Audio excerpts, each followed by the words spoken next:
Em uma das nossas aulas anteriores, nós falamos sobre a linguagem, a pontuação transgressora, que é adotada por José Saramago, a questão do diálogo, na estrutura dos diálogos, isso tudo nós já comentamos em aulas anteriores. Mas nesta aula eu quis trazer para vocês uma questão que caiu no Enem. Muita gente pensa, deve estar pensando, pô, mas a professora Fabiana está analisando um livro que é da literatura portuguesa. José Saramago é um português. Ensaio sobre a cegueira não é da literatura brasileira. E o Enem só traz literatura brasileira. Enganou-se. Primeiro que o Enem não traz só livros da literatura. Traz livros que podem ser da sociologia, da filosofia, da história da arte, da filosofia.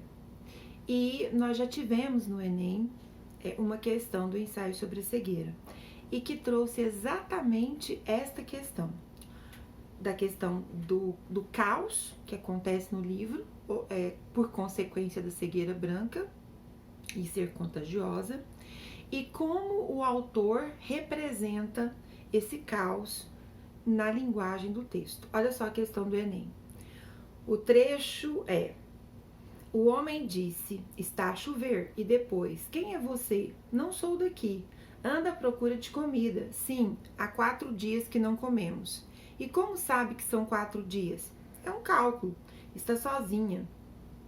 Estou com meu marido e uns companheiros. Quantos são? Ao todo 7. Se estão a pensar em ficar conosco, tirem daí o sentido, já somos muitos. Só estamos de passagem. De onde vem? Estivemos internados desde a cegueira começou. Ah, sim, a quarentena não serviu de nada. Por que diz isso? Deixaram-nos sair.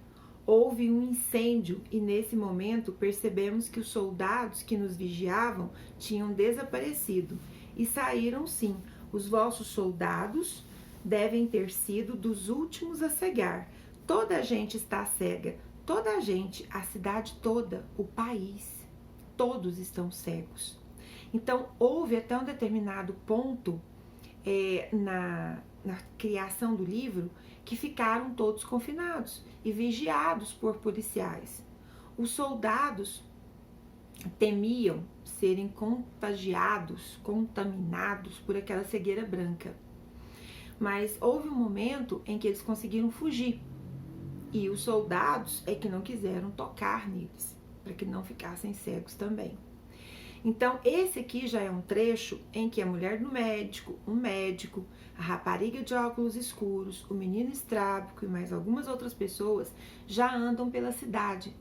Cidade que tava o caos completo, vandalismo, saques em supermercados, em lojas, lixos espalhados por todas as ruas e avenidas daquela cidade, que da forma como a gente lê o livro, a gente entende que é uma metrópole, é uma grande cidade. E tudo que eu li neste trecho, nós não temos marcações de parágrafo, travessão, discurso direto, discurso indireto livre. Não, é o caos da linguagem na pontuação. E aí vem a questão do Enem. A cena retrata as experiências das personagens em um país atingido por uma epidemia. No diálogo, a violação de determinadas regras de pontuação. Essa é o enunciado da questão. Vamos prestar atenção que aqui no texto existe uma epidemia. Por quê? Porque, de acordo com a ficção criada por José Saramago, é um país que é acometido da cegueira branca. Diferente de uma pandemia que nós estamos vivendo agora em 2020, que praticamente todas as nações do planeta Terra, por isso pandemia, o mundo todo, né, sofreu com a questão do Covid-19. Bom, daí nós temos as assertivas, A, B, C, D e E. Bom, e nós temos aqui a letra C. Singulariza o estilo do autor e auxilia na representação do ambiente caótico, que nós estudamos isso na aula anterior. Então, eu trouxe a questão para vocês, só para vocês perceberem que não é apenas literatura brasileira que está no Enem. Precisamos tomar muito cuidado com isso. Bom, Essa parte, esse trecho que aparece, em que mostra o caos, em que mostra o vandalismo pela cidade, os saques no supermercado e tudo mais, é porque eu quero trabalhar com vocês agora uma outra característica que fica bem evidente no estilo do autor, que é o quê? Que é uma característica que foi muito usada no final do século XIX pelos escritores que foram chamados de escritores do realismo naturalismo, que é aqueles escritores que escreviam a ficção, mas que muito próxima à realidade e que mais próxima à realidade ainda com aspectos do cientificismo do final do século XIX. Trabalhando o quê? Trabalhando a questão do que a gente chama de darwinismo social. Como assim, darwinismo social? Bom, quando a gente estuda darwinismo, a gente estuda a lei da seleção natural da espécie, quando sobrevivem os mais fortes. Na sociologia, nós trabalhamos essa expressão, sobrevivem os mais fortes, no mundo, na sociedade, entre as pessoas. Acontece que na literatura, tudo é colocado em mais evidência. A gente pode dizer que na literatura, as questões e as situações, elas são postas de forma hiperbólica. Como assim? Com certo exagero.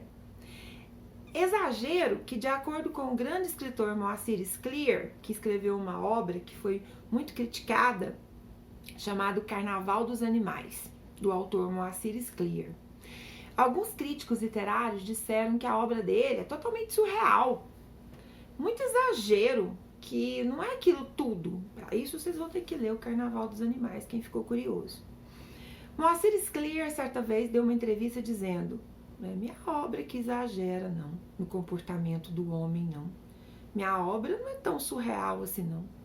Existem fatos, situações em que o ser humano cria e que o ser humano executa e que o ser humano faz, que são muito mais surreais do que o meu livro, que é literatura e que é arte.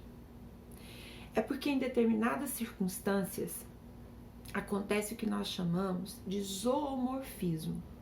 O zoomorfismo, para quem estudou, por exemplo, Vidas Secas, uma obra de Graciliano Ramos, publicada em 1938, quem estudou Vidas Secas viu ali o zoomorfismo, viu ali o expressionismo.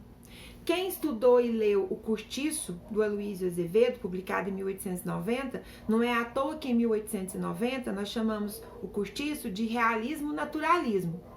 Depois, em 1938, na chamada literatura de 30 do Brasil, nós chamamos de neorrealismo. É uma literatura modernista chamada de neorrealismo. Por quê? Porque escritores como Graciliano Ramos, Raquel de Queiroz, José Lins do Rego resgatarão características do realismo-naturalismo do final do século XIX. Professora, mas o que você está falando? Quem leu Vidas Secas vai lembrar que a cachorra-baleia era muito mais colocada pelo autor Graciliano Ramos de forma humanizada do que o Fabiano, assim a Vitória, o menino mais novo e o menino mais velho, que são os personagens da obra Vidas Secas. Fabiano, sim, a Vitória, o menino mais novo e o menino mais velho, eles têm características no livro zoomórficas. E a cachorra-baleia tem pensamentos. O narrador em terceira pessoa de Vidas Secas coloca pensamentos na cachorra-baleia. Ele humaniza a cachorra e coloca características de animais naqueles personagens da obra Vidas Secas. Professora, o que tem a ver? O que tem a ver? O que tem a ver que no livro Ensaio sobre a Cegueira, como o homem, a mulher, o ser humano, eles são colocados em condições de degradação social, eles vivem situações precárias, de fome, de violência, de medo de não saber o que vai acontecer, medo por estar em um lugar com policiais armados vigiando para que eles não saíssem da quarentena, com medo de que outras, mais pessoas ficassem cegas. Então eles defecavam em qualquer lugar. A rapariga de óculos escuros, que eu falei agora há pouco, ela é flagrada pela mulher do médico tendo relação sexual com o marido da mulher, do médico. A rapariga de óculos escuros, ela não sabe que a mulher do médico não está cega. E aí você vai dizer, não, mas a mulher do médico, eles eram um casal, parece o casal protagonista do livro, um casal tão perfeito. Tá, mas quando você tá lendo o livro, você vai ver que o médico, ele fica com vergonha da sua esposa. Porque ele sabe que tudo que tá acontecendo ali, a mulher dele pode ver. E a mulher do médico, tenham certeza disso, ela preferiria não ver as cenas que ela tá assistindo. Então, as pessoas, as personagens são colocadas de forma tão degradadas, tão animalescas, que era preferível mesmo que ninguém visse o que estava acontecendo. E eu fecho essa aula falando para vocês um poema de Manuel Bandeira, que já caiu em várias provas, muito conhecido de vocês, que é um melhor exemplo para a gente fechar essa característica do zoomorfismo, para que vocês nunca mais esqueçam e consigam identificá-lo em uma obra e consigam identificar por que o autor trabalha o zoomorfismo. Darwinismo social. O homem, na condição de fome, na condição de violência, ele se aproxima do animal, e muito. Manuel Bandeira, o bicho. Vi ontem o bicho na imundice do pátio, catando comida entre os detritos. Quando achava alguma coisa, não examinava nem cheirava, engolia com voracidade. O bicho não era um cão, não era um gato, não era um rato. O bicho, meu Deus, era um homem. Observem como Manuel Bandeira escreve numa cadeia de degradação. O bicho não era um cão, não era um gato, não era um rato. Olha, cão caça gato, gato caça rato. E o homem, ele colocou lá no final, abaixo do cão, abaixo do gato, abaixo do rato. O bicho, meu Deus, era um homem, no meio do lixo, catando comida entre os detritos. Porque na questão da lei da sobrevivência, o homem vai tomar atitudes animalescas. Até a próxima.